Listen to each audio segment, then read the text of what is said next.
भाई किसी से दोस्ती हो गई तो मतलब क्या हुआ इस बात का, क्या मतलब है? वो मेरा दोस्त है। छोटे से थे तो हम वो स्कूल में ना प्रस्ताव लिखवाते थे हमारे से। आप लोगों ने लिखा होगा माई बेस्ट फ्रेंड, सबने लिखा ना माई बेस्ट फ्रेंड का, छोटे छोटे लिखवाते थे। अंग्रेजी मेरा मित्र ऐसे हिंदी में करते थे। तो वो मित्र होता क्या है? ये मेरा मित्र है, इसका क्या मतलब है बताओ? एक दूसरे के भाव समझ लेता है तो उसको मित्र कहते हैं। देखो अब इसकी परिभाषा देखो, हम इस शब्द का कितना सारा व्यवहार करते हैं, बहुत व्यवहार करते हैं, मेरा मित्र है, ये है, वो है। तो परंतु उसके बारे में हमारे को स्पष्ट रूप से पता नहीं है। यदि पता चलेगा तो व्यवहार अच्छा हो जाएगा। ठीक है जी, उसको हमारे बारे में, उससे हम सारी बातें कर सकते हैं। मित्र के साथ में मन साझा कर सकते, भीतर की बात सारी साझी कर सकते मित्र के साथ में। और जो मित्र है उस पर पूरा विश्वास होता है। और आप सहयोग करते हो कि उससे सहयोग लेते हो? नहीं, आपका मित्र है तो जरूरी है वो भी आपका मित्र हो, आप उसके मित्र हो तो देखा होगी ना। तो हमें लगता है कि दोनों ही मित्र हैं, हम मित्र तो वो भी मित्र, ऐसा आवश्यक थोड़ी ना है। जबरदस्ती मित्रता कर रखी हमने तो एक तरफा, उसी में व्यक्ति भावुक होकर फंसता है फिर। ठीक है ना, उसका सहयोग कर रहा है, फिर वो सोचता है उसने तो सहयोग नहीं किया मेरा। ठीक है जी, तो ये भावनावश मित्रता होगी, ये गड़बड़ कर देती है कभी कभी। ठीक है जी, और कभी कभी दूसरा व्यक्ति आपसे मैत्री भाव लाया हुआ है, आपके प्रति मित्रता, और आप सोचते रहे ऐसे ही है। तो ऐसा करके ये दोनों तरह के भाव होते हैं। और बताओ मित्र को क्या कहते हैं और क्या होता है मित्रता में? अच्छा, ये व्यक्ति मेरा मित्र है, इसके लिए हम कुछ भी कर सकते हैं दोस्ती में। हम नहीं, उचित का मतलब किस स्तर तक उचित है? देखो अभी से सोचते जाओ ना, हाँ, जब तक अपना नुकसान ना हो। अच्छा, फिर मित्रता का हो जब आपने नुकसान की बात सोच ली तो भाई मित्रता का तो यही मतलब है ना। अब एक हमारे व्यापारी मित्र थे, वो उदाहरण दिया करते थे व्यापारियों की मित्रता का। तो पिता पुत्र की बहस हो गई, पिता और पुत्र की बहस हो गई। पुत्र कह रहा है पिताजी को, पिताजी आपके तो मित्र ही नहीं है, एक दो मित्र हैं, कैसे जीवन है आपका तो बिना मित्रों के? पुत्र कहता है कि मेरे पास तो कितने सारे मित्र हैं, कितने सारे मित्र हैं मेरे, तो पिताजी आ गया मित्र ही नहीं है। तो ऐसी चर्चा हो रही थी, रात्रि हो गई चर्चा में। तो बोले मित्र ऐसा नहीं होता जैसे तू सोचता है। चलो रात के 11 बजे हुए थे, 12 बजे हुए थे, तो उसने कहा पिता ने पुत्र से, जा अपने मित्र को बुला, अभी देखते किसका मित्र आता है। ठीक है जी, तो उसने मित्र को बुलाया, फोन किया मित्र को। मित्र बोला नहीं नहीं, आज तो ठंड बहुत है, कल आ जाऊंगा सुबह सुबह। क्या बात हो गई? बोले आज तो मैं बिजी हूं। उसको लगा उसके बेटे के मित्र को इसने बुलाया रात में, जरूर कुछ ना कुछ टेंशन का काम होगा, टेंशन देने वाला है, कि उसको बहाना लगा दिया सबने। तो 20 मित्र थे, 20 में से कोई नहीं आया, किसी ने फोन ही नहीं उठाया रात में। बोले रात में फोन कर रहा है, कुछ ना कुछ पंगा कर रखा होगा। तो फिर पिता ने अपने मित्र को फोन किया, हाँ भाई, अच्छा, फोन किया। तो 12 बजे गए थे रात के। तो वो बोला हाँ जी तुम ठीक हो? हाँ जी ठीक है। अच्छा, तो मैं अभी आया। उसने कही नहीं थी, पिता ने कही नहीं थी अपने मित्र को, तो वो कहता मैं अभी आया, समय नहीं लिया उसने। और वो 10-15 मिनट में गेट पे खड़ा हो गया, और उसके एक हाथ में एक थैली और दूसरे हाथ में एक तलवार। हाँ, बोले रात में जब बुलाया है तो कुछ ना कुछ आवश्यक बात होगी, कुछ ना कुछ आवश्यकता है। दो ही आवश्यकता हो सकती है, या तो धन की आवश्यकता है या बल की आवश्यकता है, तो दोनों लेके उपस्थित हो गया। ठीक है जी, तो ये मित्र का लक्षण है, समझे ना। ऐसे नकली वाले मित्र थोड़ी ना चाहिए, असली मित्र एक ही बहुत है।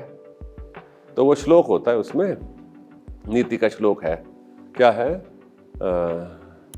पापान निवारयति योजयते हिताय, पापान निवारयति योजयते हिताय, गुह्यम निगूहयति गुणान प्रकटीकरोति, आपतगतम न च जहाति ददाति काले, सन्मित्रमिदलक्षणम प्रवदन्ति धीराः।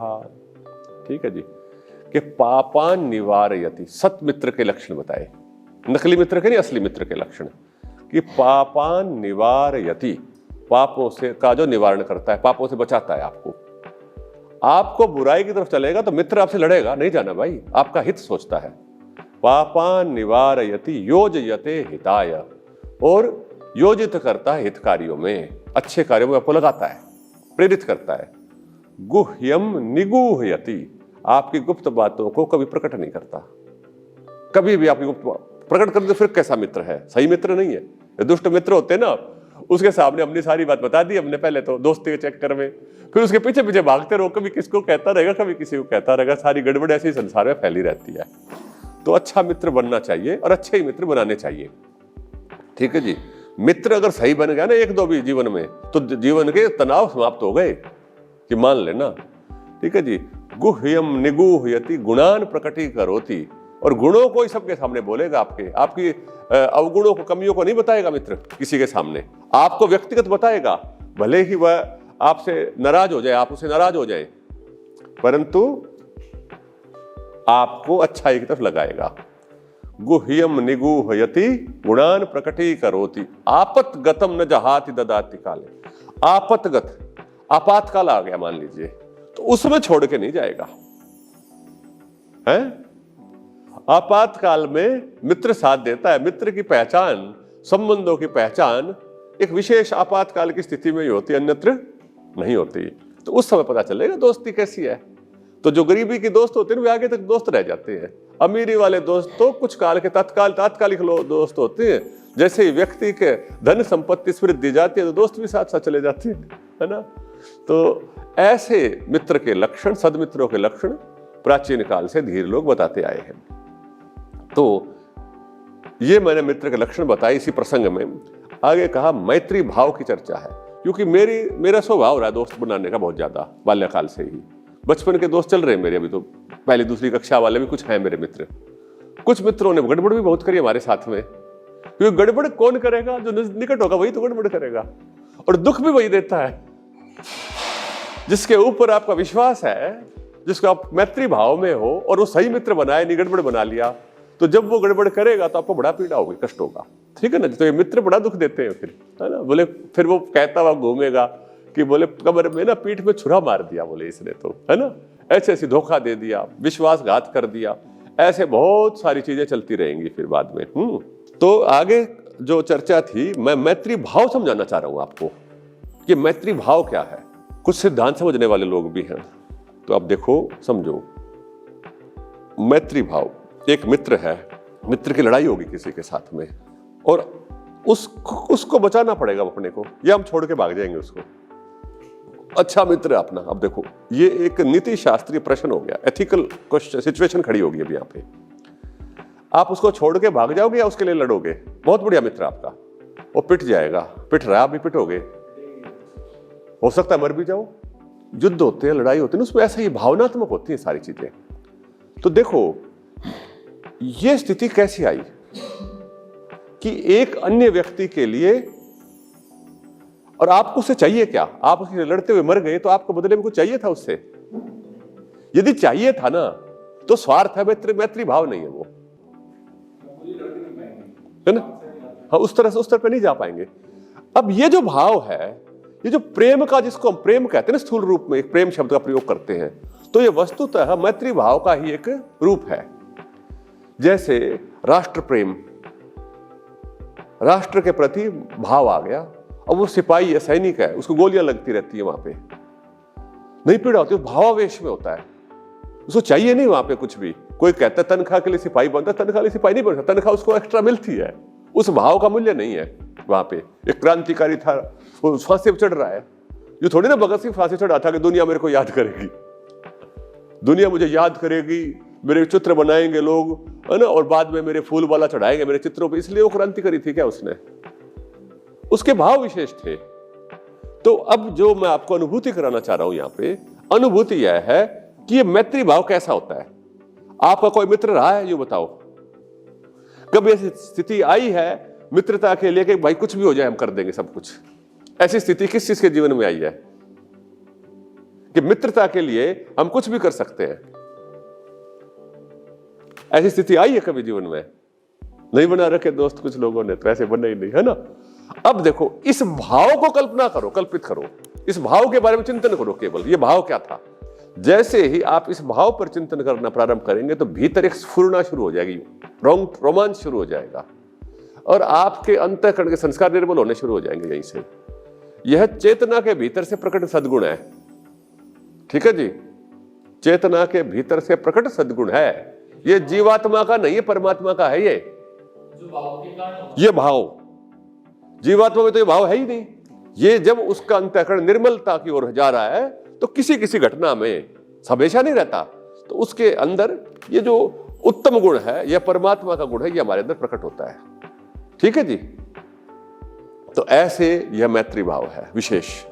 अब इस हमने क्या किया, इस मैत्री भाव में एक जड़ वस्तु को, एक जड़ व्यक्ति को जोड़ दिया, अविवेकी व्यक्ति को जोड़ दिया।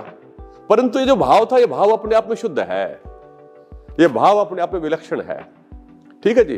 तो इस भाव का हम कुछ देर ध्यान कर लेंगे ना, अगर कि उस घटना को कल्पित करो, अपने जीवन में अनेक बार किया है ये, इस घटना को कल्पित करो, चिंतन करो और उस व्यक्ति को हटा दो, उस भाव में रह जाओ, भाव को रोक लो, तो इतने मात्र से भी आपका चित्त प्रसादित होने लग जाएगा। और नेक्स्ट इसका क्रिया, इसकी विधि सुनो। ये चित्त प्रसादन की विधियां हैं, छोटी छोटी ध्यान की, ये अंदर करके देखनी है अभी अपने को। 3 स्टेप बताऊंगा।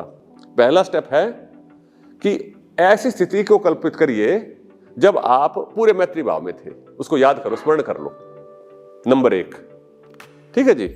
नंबर 2, जिस वस्तु या व्यक्ति के साथ थे उसको हटा दो, क्या बच गया? भाव बच गया। अब इस भाव को शेष व्यक्ति जो कि सुखी व्यक्ति, उनके साथ लगा दो, अंदर अंदर 1 मिनट तक ये प्रयोग करके देखो, हो जाएगा, अभी हो जाएगा। ये आसान ध्यान है, करके देखिए। 1 मिनट का समय दे दिया, आंखें बंद कर लो। अब यहीं से अगली स्थिति करेंगे, आंखें बंद रखो। अब आंखें बंद रखो। अब यूं देखो कि आपने सबसे दुखी व्यक्ति कब देखा था? जब आपके मन में करुणा भाव आई थी। सबसे दुखी, कष्ट में कोई देखा जिसको देख करके एकदम से बड़ी दया आई हो, कोई वस्तु, घटना, उसको याद करो। अब फिर से वस्तु को हटा दो और जो अन्य दुखी व्यक्तियों पर उस बात को लगा दो। तीसरी जो थे, मुदिता भाव रखना था अच्छे श्रेष्ठ लोगों के साथ में, ठीक है जी। तो ये मैत्री भाव का अभ्यास हमको प्रारंभ में करना चाहिए। मैत्री भाव, करुणा भाव, जैसे ध्यान आदि बैठेंगे ना, शुरुआत करें ध्यान में, तो 5 मिनट 10 मिनट ऐसे बैठ जाना चाहिए।